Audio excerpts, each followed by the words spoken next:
I became involved in street-based prostitution back in 1991. I was 15 at the time, and then followed 7 years of prostitution in various areas of the sex trade.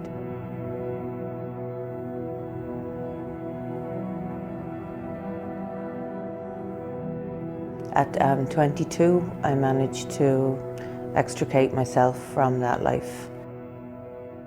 In my 9 years in the streets, in prostitution, being prostitution or bought, sold and exploited by men, I've never come across one woman who said that they recognize this activity as work.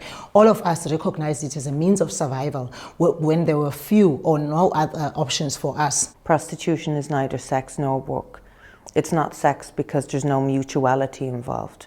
So that's not sex, that's sexual abuse.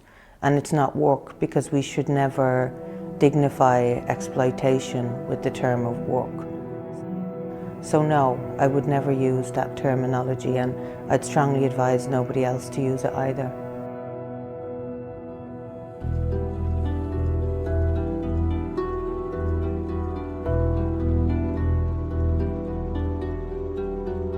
I think we need to understand the implications of the language we use. If we call sex work work, then it is work like any other, and people can be compelled to do it.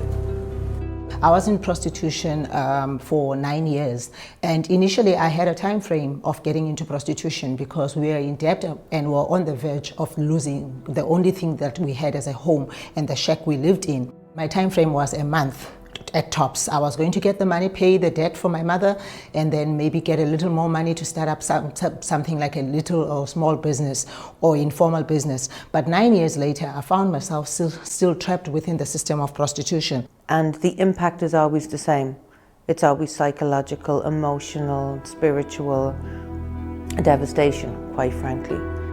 I'm worried about the fact that the words sex work is also creeping into the vocabulary of the United Nations. And that worries me because I think it represents also an attitude, and I feel worried about that. And I believe that we should look carefully at the, as you said, also the motives are to protect women who are very vulnerable and exposed.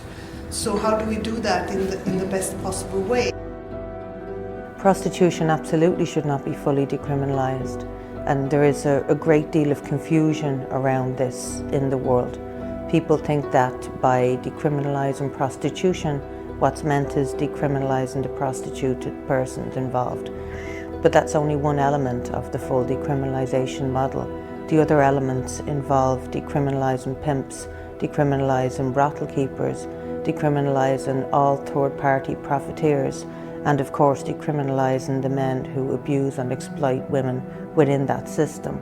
So absolutely no, I don't believe that this entire ugly, brutal system should be decriminalised, not at all.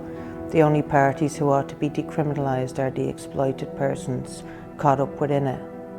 If it is decriminalized, we stand the danger of prostitution being offered to those who are underprivileged and poor black women and girls, in my context of South Africa, as a solution to their poverty.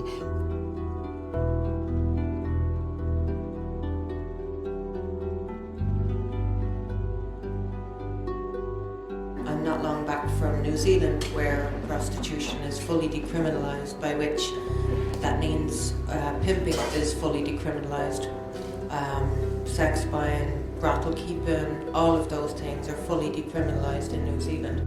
And this is how bad it's got. The women tell me, the street reach women who do the outreach work, they tell me that they used to work with 6 to 8 women a night. Since decriminalisation 13 years ago, now it's in the region of 50.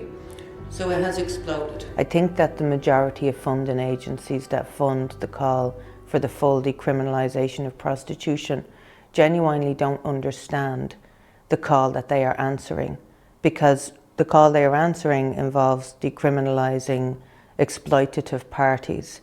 sexually exploitative parties, financially exploitative parties. It is going to perpetuate patriarchy. It is going to create a situation where men feel entitled to women's bodies, to access them, to commodify and objectify for their own sexual gratification.